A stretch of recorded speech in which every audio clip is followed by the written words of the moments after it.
Well, another good day to y'all. Welcome back. Appreciate you tuning back in. See what we got in store for us today. Picked up this sweet looking 2000 Suzuki RM125. And I'm hoping this video is going to turn into just being a short. Or at least it'll be a short video. We'll have to see. So the backstory on this bike is that it was rebuilt not too long ago. And it was running fine, and then all of a sudden the owner heard a god-awful grinding noise, stopped, pulled the side cover off, and the magneto had fallen off. I guess the nut had fallen off and the magneto had fallen off, so it was grinding against the case. And it also did some damage to the threads on the end of the crankshaft. Now this is going to go one of two ways. Either I'm going to get a thread file and a die and clean these threads up, put a new magneto on, bolt it together, and this video is done. Or we're gonna have to pull this engine, split the cases, and replace either the entire crank or one of the webs of the crank. Either way, if that interests you, stick around.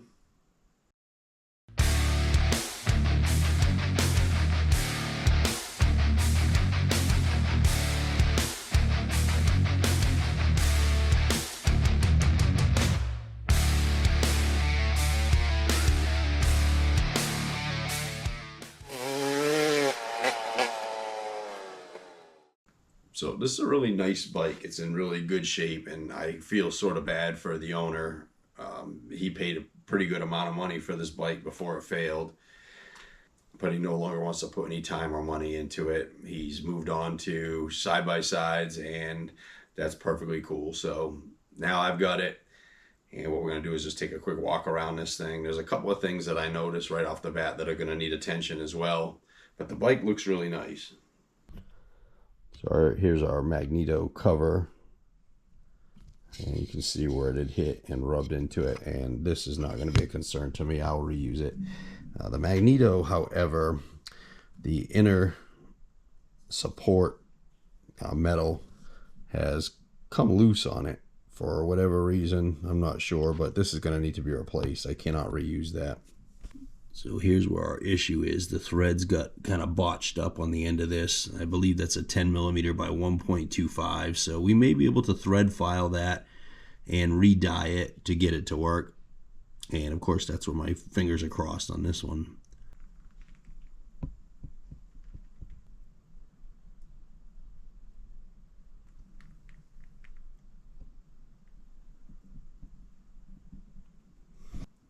Let's go over a couple of things that I see that are going to need to be addressed. Not major, but mostly small things that annoy me. So the Kickstarter obviously should be right there. So that was installed incorrectly. Easy fix. And I guess we should probably give this thing a couple kicks just to see if it feels like it's got compression.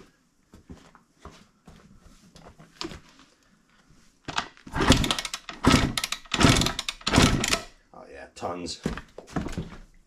The bike has a new caliper, but something is dragging.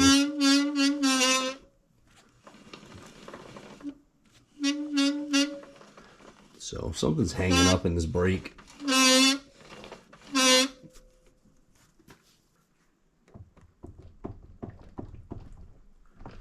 steering stem bearings are a little bit loose. I'm not sure if they need to be replaced or just tightened up, but we're going to pull this apart and get a good look at that anyway.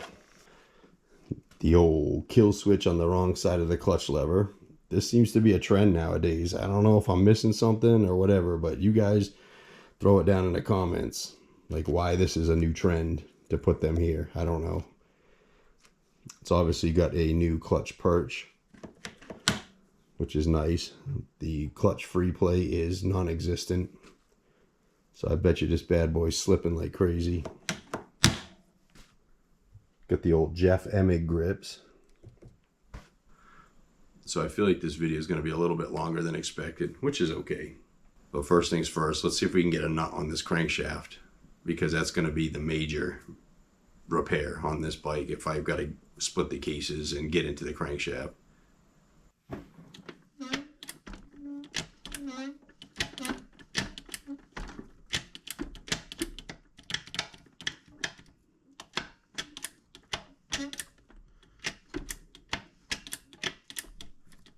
Transmission shifts through all the gears. All right, before we get started on this, I'm going to go ahead and take the stator out of the way. I don't want to cause any damage to it.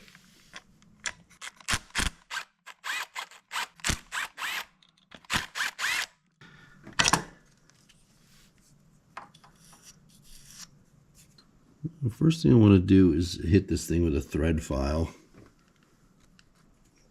Although, I'm going to be honest with you. This looks like it's probably beyond repair. First thing I'm going to do is try to clean these threads up with a 1.25 thread pitch. And this is just a hardened piece of steel, and these grooves are in the thread pitch that you're looking for. So what you want to do is put this against the item you're trying to clean up, and you're just going to run it back and forth with a little bit of pressure, and it should take any burrs out of the threads. It's not going to fix completely botched threads, but this is a way to start.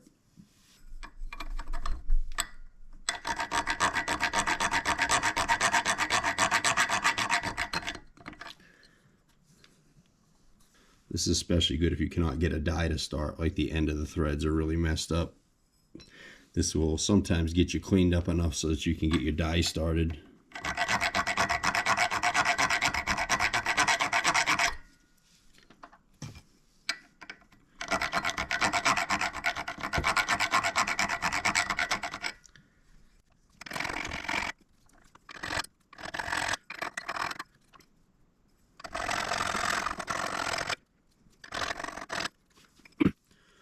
Now that I get them semi-cleaned up, I'm going to go ahead and see if I can get a die to start. Normally I would go in from this side, but the threads are really short on this thing.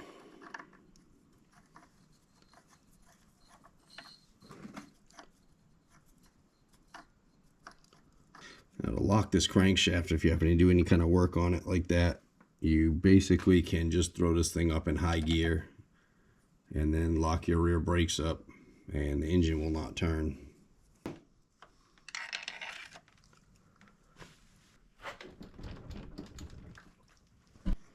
It wants to just keep kicking off sideways on me here. I cannot get a straight run in.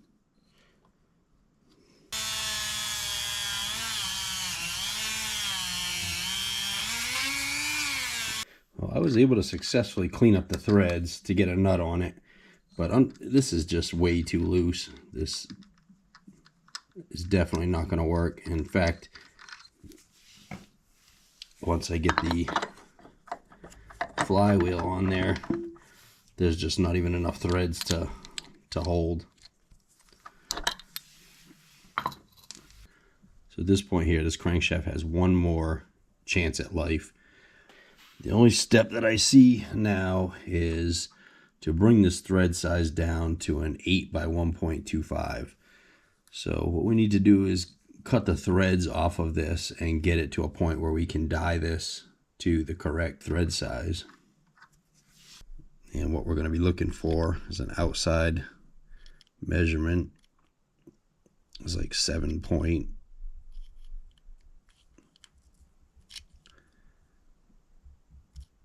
Right around 7.80.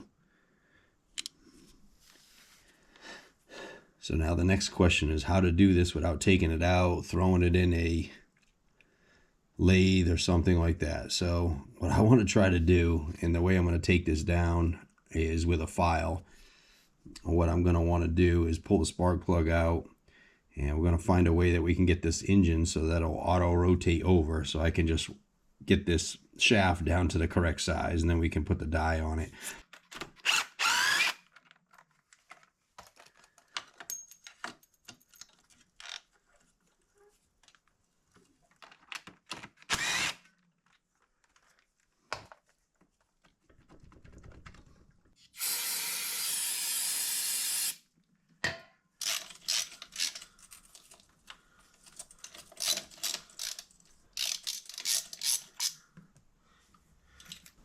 The oil's nice and clean. It's a good sign.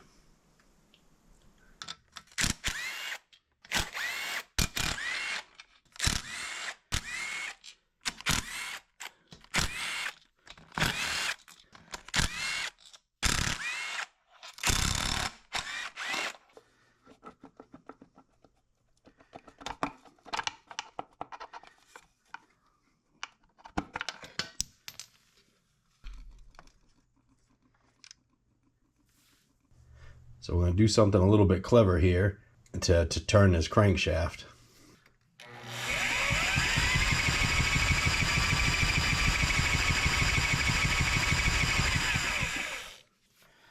And we are starting at 8.7. So we're going to take about 1 millimeter off. Let's give this a shot.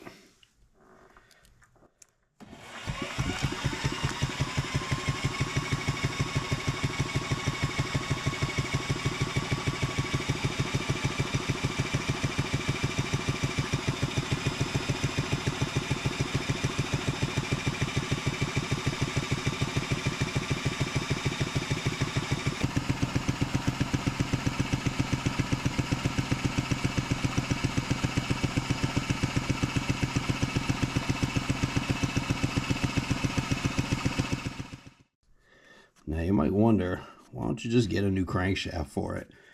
Well, fact of the matter is, it is discontinued. It is obsolete. Sure, there's some out there to find, but they're very expensive, and it would certainly put me, way behind on time. And I'm going to do everything I can to get it going properly first.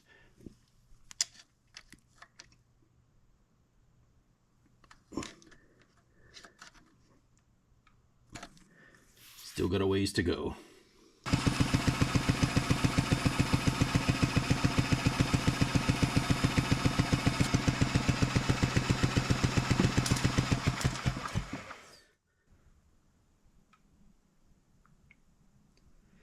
It's about where we wanted to be, about 780 to 785. Now let's go see if we can put a thread on this thing.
Now these threads are definitely a little bit short, and with the flywheel on here you get probably about that much thread, which is not ideal. Obviously you want the threads to protrude past the nut.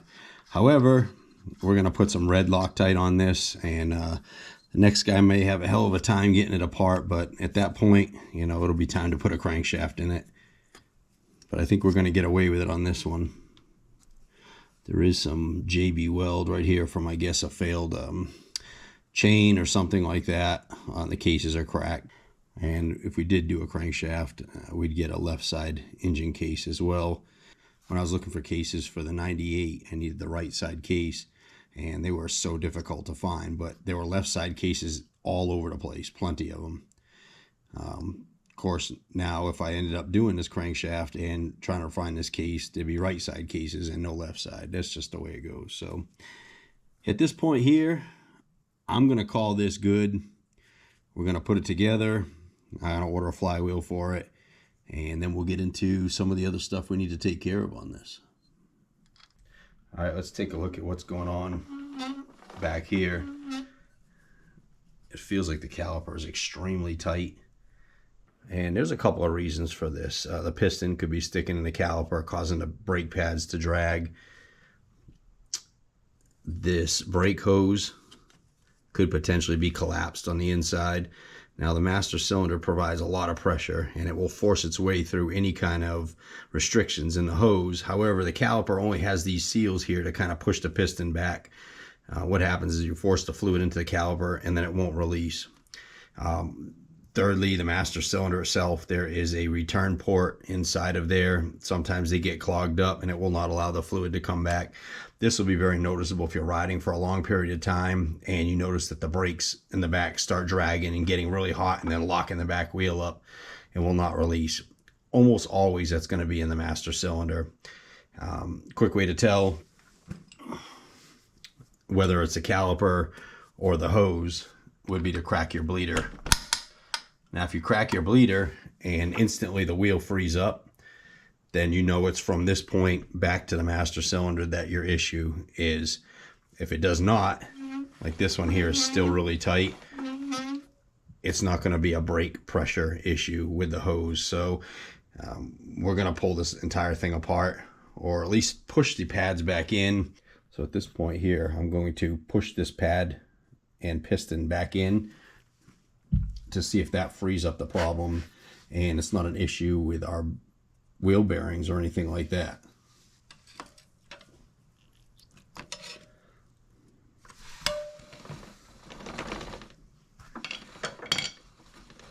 As you can see, our noise is gone and the wheel spins a lot freer.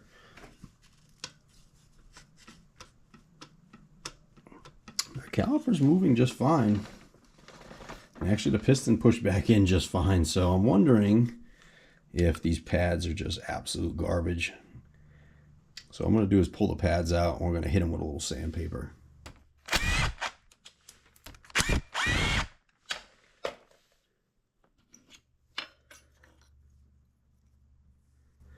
Yeah, that's all it looks like. It's a little bit of rust from this thing sitting. This clip's not installed properly. Well, let's go hit these on a little bit of sandpaper and rough them back up again. So best place to do this is on a flat surface. This is a 120 grit sandpaper. I'm just going to keep the pad flat. Kind of just go in circles with it. You can see it's cleaned up the face of that pad.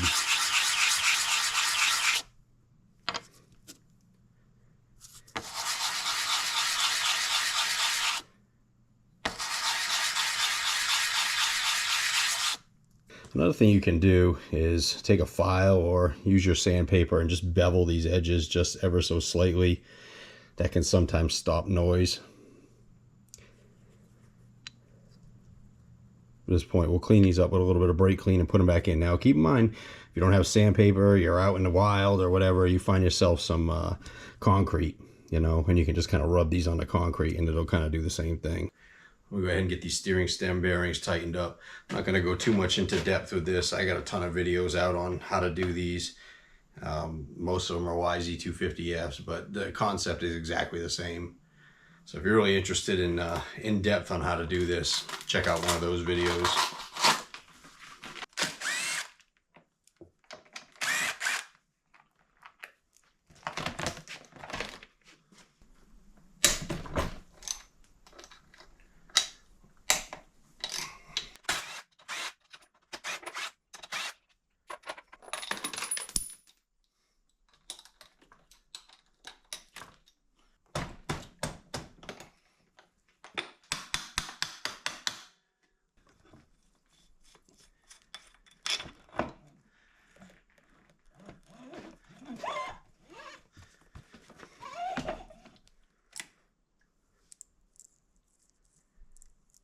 So the bearings look okay. They just need to be snugged up. While I got it apart, I'll go ahead and re-lube these bearings.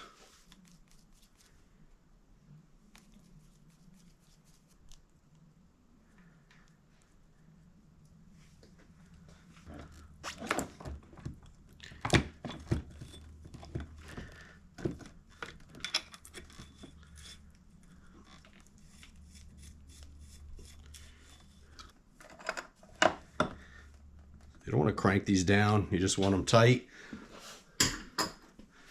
You don't want the steering to bind in any way, shape, and form. And when you lift up and down on it, you don't want to have any play, which we're good now.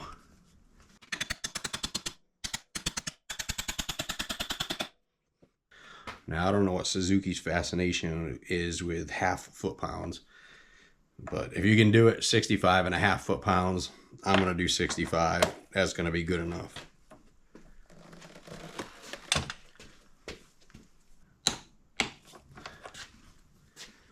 All right, since we got the front end and the rear caliper sorted, let me get some parts coming, you know, gaskets, and I got to get a new flywheel, of course. And let's see where we stand with this thing. If she starts up and runs, I have got a good feeling about it. It feels like it's got a ton of compression, and the guys seem fairly honest about it running and just bleh. I got a new flywheel. If you look inside there, you can see the metal sitting the way it's supposed to. It's not all wrinkled up, ready to fall out.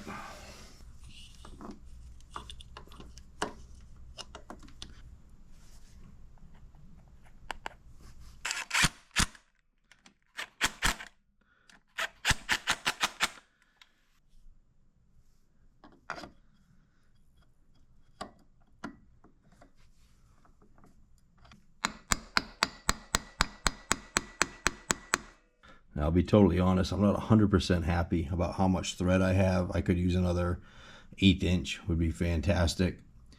But I am going to put some red thread locker on this, which will lock this thing down solid. I just got to be careful at how much I torque this thing down. This stuff is really strong. It will glue grease to grease.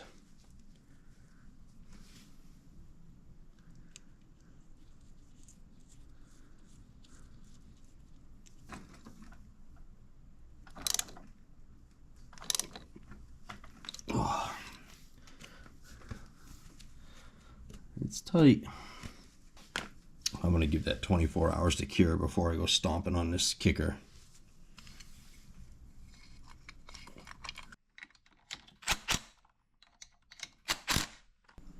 Since I have to wait and I don't know enough about the backstory of this bike, we're going to do a little bit of usual maintenance on this thing.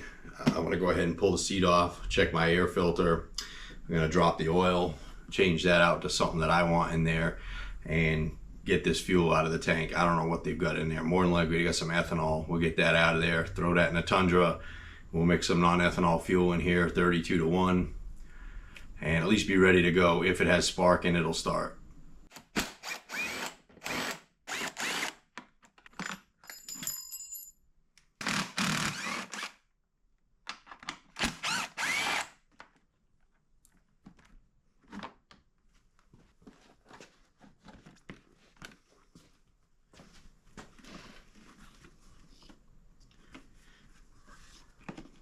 You can tell this is a professional build because the air filter is just sitting in the box. You know, you really, I mean, they mislead you on these things. Like they make you believe, try to make you believe that you have to put them in and bolt them.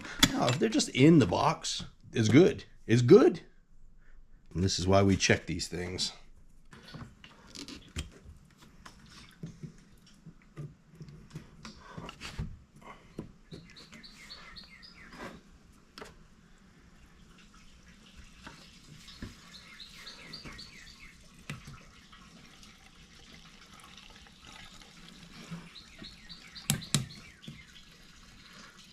Well, I'm going to scratch dropping the oil deal. As it turns out, I already did it.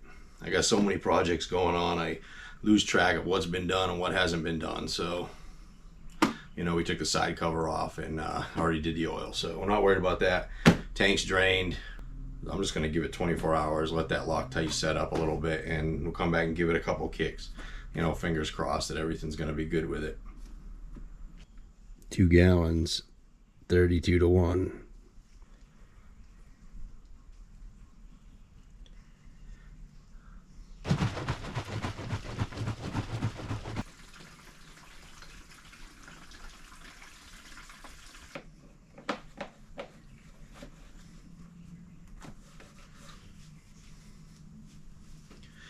All right, let's see.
So they've got the idle cranked way up on this thing. I'm going to assume the jetting's a little wonky. Unfortunately, we got kind of a drizzly, rainy day out there today, so I won't be doing any test riding. But that's certainly fantastic news. The thing sounds really good, healthy, crisp. I guess we got lucky on this one.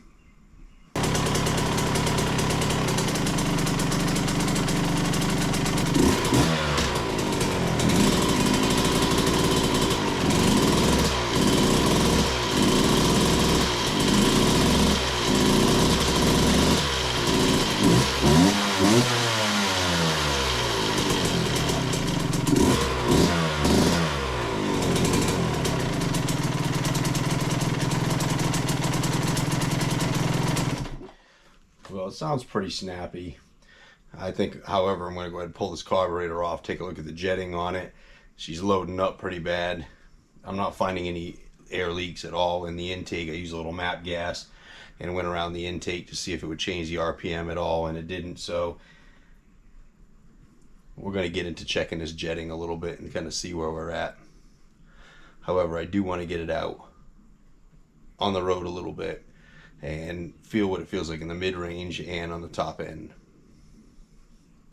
Well, the rain cleared up just a little bit, so I could take this thing out and rip it up and down the road, and it feels like it does pretty good down low. Feels like it does great wide open. Right in the mid-range there, she's a little bit sputtery. We're going to go ahead and check our float level. We're going to check to make sure we got the proper jets, and we're going to check our needle. So this needle right here is going to be your main culprit for having issues with mid-range performance. The needle will have slots on it and an E-clip, and you can raise and lower this needle, and that will adjust how much fuel you're getting in the mid-range.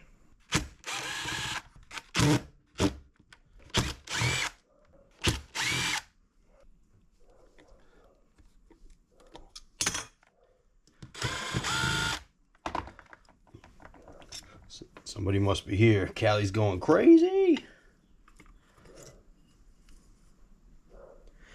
Alright, so inside of that carburetor is not fantastic already. You can see it's got a lot of crap in there.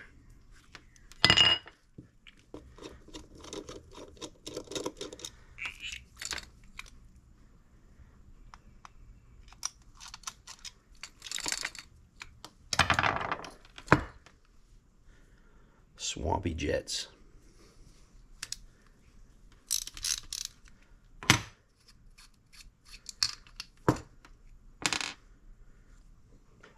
I'm surprised this thing's running as well as it is with these jets in this condition. All right, let me get in the loop and see what we got here.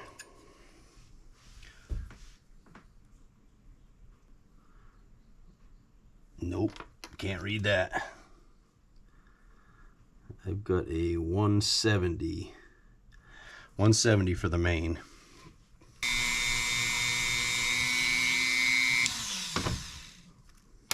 I'm going to replace this jet. I just want to see what it is. 50 and 170. Let's see where our needle's at.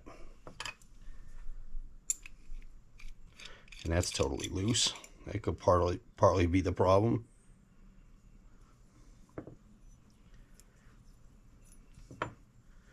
So our needle is in the clip is in second notch down from the top, which would technically lean out our midsection or our mid-range. So when you move the clip up, we move the needle down. As the needle's down, it doesn't let as much fuel through. Now going on to Pro Circuit's website and checking their jetting recommendations for this, it's pretty much right on the button. They want second position down on the needle. They're looking for a 168 main jet. I don't know if I want to really go that lean with it. I'll stick with the 170. I'm going to replace the jet. Also 50 for the pilot jet is good. I'm going to disassemble this carburetor, go through it completely, clean it, and we should be good to go. So I just looked in the manual to find out what the float height is supposed to be set at, and they've got 16 millimeters. It's great to have the manual to get all this information that you need. If you need one, emanualonline.com has great prices. They have probably a manual for anything you need. They're downloadable.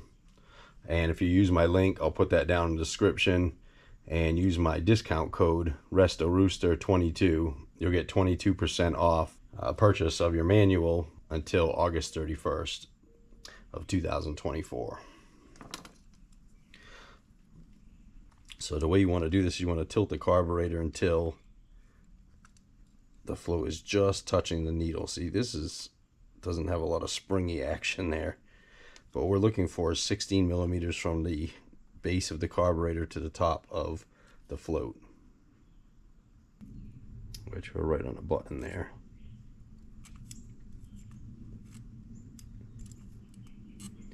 I can't hold it in the right direction because it will compress it, but I would say this thing more than likely is going to need a needle.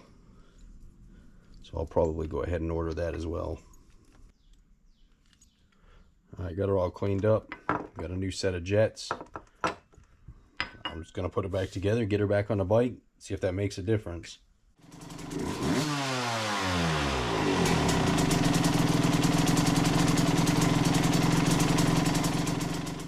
Well, it looks like we get another one in the bag. I feel like I got pretty lucky with this one. I want to thank all y'all for tuning in. If you want to help support the channel, it's free. Just hit that subscribe button. Really helps. Give me a thumbs up. And all your comments really help. Sometimes, you know, picking up these bikes and not knowing what's wrong with them and trying to repair them is stressful and monetarily challenging from time to time. Sometimes you get lucky. But because of that, I definitely appreciate all of you. Thanks for tuning back in. And hey, we'll see you on the next one.